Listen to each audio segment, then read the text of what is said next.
Thank you, Presiding Officer.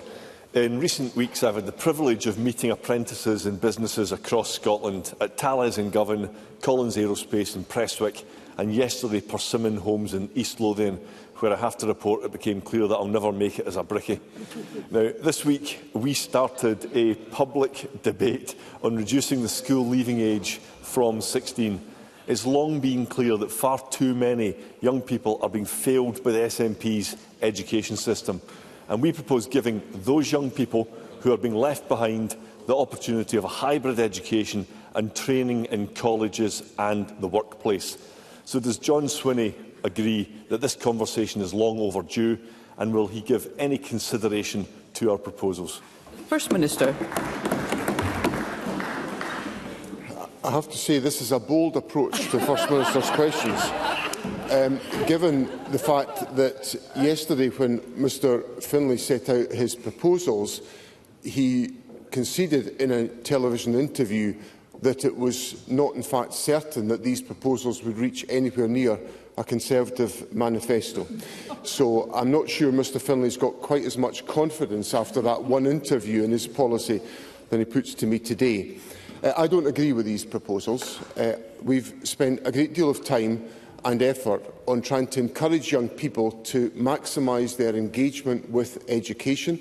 That has resulted in more young people staying on at school, and as a consequence, more young people leaving school and going into positive destinations. And indeed, positive destinations. Let's hear the First Minister. Indeed, positive destinations are at record levels. So I don't intend to follow the policy approach being proposed by Mr Findlay, but then I don't think he does either.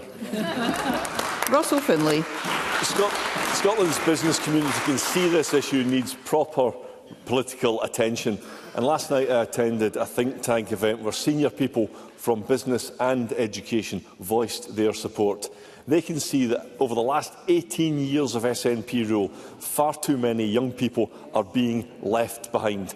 Former SNP Government Economic Advisor Jim McCall said, and I quote, "A lot of these youngsters at school don't want to be there, they're not interested in it, and all of a sudden you're giving them an opportunity to learn a trade and be earning money." So I feel it's a brilliant move. Let's hear Mr Findlay. This Parliament needs to focus more on encouraging opportunity and aspiration, and on giving pupils the chance to thrive. So doesn't John Swinney see that we need to do things differently? First Minister. Well, President, I'm all for encouraging young people to thrive and all for taking the opportunities to make sure that's the case. So that's why, under this government, we've reformed the approach to apprenticeships. So, for example, while young people are school pupils, they can take forward foundation apprenticeships as part of a work-based learning in the senior phase, which can result in the senior phase in young people spending a day per week working with an employer. Now, we've now got 15,000, and since their introduction in 2016, 15,371 pupils have enrolled on a foundation apprenticeship and have benefited from the value of work-based learning, with 5,000 places now available each year. Now, that's the type of pragmatic approaches this government takes to make sure that we address the issue that Mr Findlay raises with me, that school doesn't suit everybody, so we are adapting the curriculum to make sure it does suit young people through the use of foundation apprenticeships, which I think has been one of the excellent reforms introduced by this government. Russell Findlay. As a former Education Secretary, John Swinney knows fine well that far too many young people are being left behind, no matter what selective statistic he quotes at me. 1 in 7 Scottish pupils leave school without a single qualification, and he thinks that's good enough. Last year, 500,000 days were lost to unexplained absences of S4 pupils. Thousands of bright, talented and dynamic young people simply drop out the system. Far too many are being failed by this complacent government. Is John Swinney telling us that he's really content to deprive thousands of young Scots a brighter and better future? First Minister.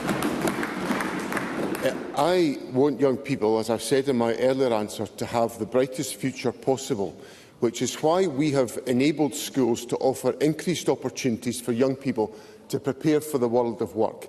So 35% of 23 to 24 school leavers gained a vocational or technical qualification at SCQF level 5 or above, which is an increase of 7.3% compared to 2014. So that's the government actually delivering practical steps to improve the work chances and the life chances of young people in Scotland. This government has reformed education to strengthen the opportunities for young people, and as a consequence, young people are leaving school, going on to positive destinations at record levels in Scotland today. Russell Findlay. He wanted to quote statistics around standards, but it's the lowest rate of higher passes for a decade in Scotland. And we've got an Education Secretary providing running commentary from a seated position. She'll have to stay behind for detention and setting a very bad example to the pupils that are here today. But the problems with Scotland's schools run even deeper. Let's hear one another. The problems with Scotland's schools run even deeper than the scandal of so many young people being left behind. Over 80% of teachers say that violent and abusive behaviour has increased.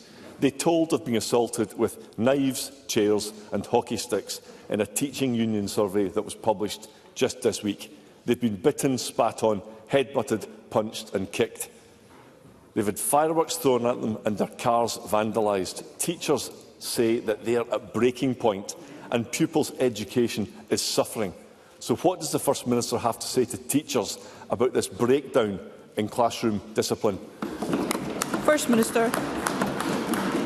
The first thing I would say is that I take deadly seriously the findings of the NASUWT survey, which was published this week, which is why the Education Secretary has been working with local authorities and with the trade unions on a whole series of interventions in relation to behaviour at school.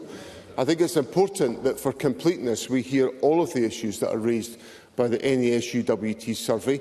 The NASUWT said a greater focus on exploring correlation between behaviour issues and poverty is required. The General Secretary of the Educational Institute of Scotland said, since the onset of austerity, we've seen rising incidents of violent, aggressive, dysregulated, distressed behaviour in classrooms and growing incidents of additional support needs. Now, I acknowledge that in the atmosphere and the environment since COVID, there has been an increase in the challenging behaviour within schools. That's not unique to Scotland. Every education system in the Western world is reporting the same evidence. The Government will take the action, working with our local authorities and our trade union partners, to try to address this issue, because dysregular behaviour in our schools is unacceptable.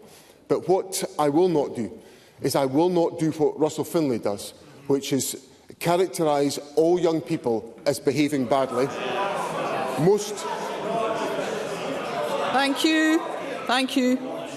Most young people behave well in our society, and I compliment young people on the achievements that they make in our country.